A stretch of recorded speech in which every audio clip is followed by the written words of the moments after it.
छुआटे जन्म है उतारू तार माँ बापार गोटे सपन थी भविष्य थी केन्ता मोर छुआ के भल मनुष्य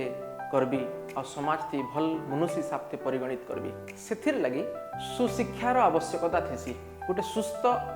परिवेश दरकार पड़सी जेन्ने पढ़ाले से गोटे भल मनुष्य हो पारसी। हाँ हेन्ता गोटे सुस्थ परिवेश जेनटा कि युवोदय जेन्ने कि हजार हजार छात्र छात्री तांकर सपन पूरा कर सारी किछि एंता माँ बापा जहाँकर ने अर्थ बाधक सासी सपन अधा थी रही जासी से मानकर लगी से मानकर सपन अधा नहीं रहे आपनकर सपन के पूरा करवार लगी युवोदय वाईसेट 2025 आनीचे आउ आपण को पाखापाखी 5 कोटी टंकार साहाय्य करवार लगी भी से आगे आसीछे। आपण माने भाबुथिबे ई एग्जाम केन माने दे पारबे ई एग्जाम जेन माने एबे 10th क्लास पढ़ुछन केनसी भी स्कूल रे सेटा सीएचएससी सीबीएसई आईसीएसई बोर्ड रो केनसी भी स्कूल रे पढ़ुछन से माने दे पारबे। आपण माने भाबुथिबे जे एतकी सुंदर गोटे अपॉर्चुनिटी लॉस नहीं करो वाईसेट केन केन ने हबा भुवनेश्वर बरहमपुर बलांगीर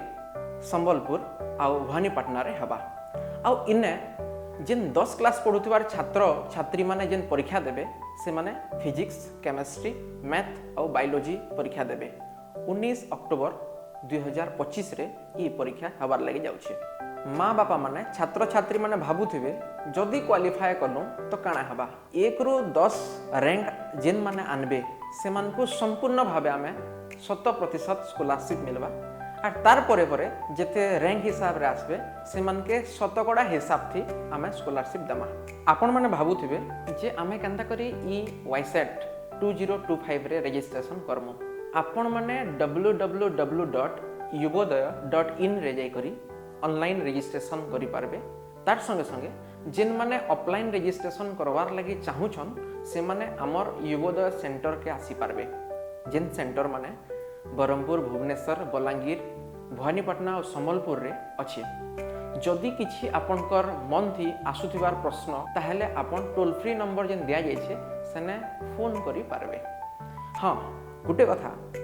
जदि आपनकर चिन्हा जनार जे भी अछन से मान को जणाई दोन कारण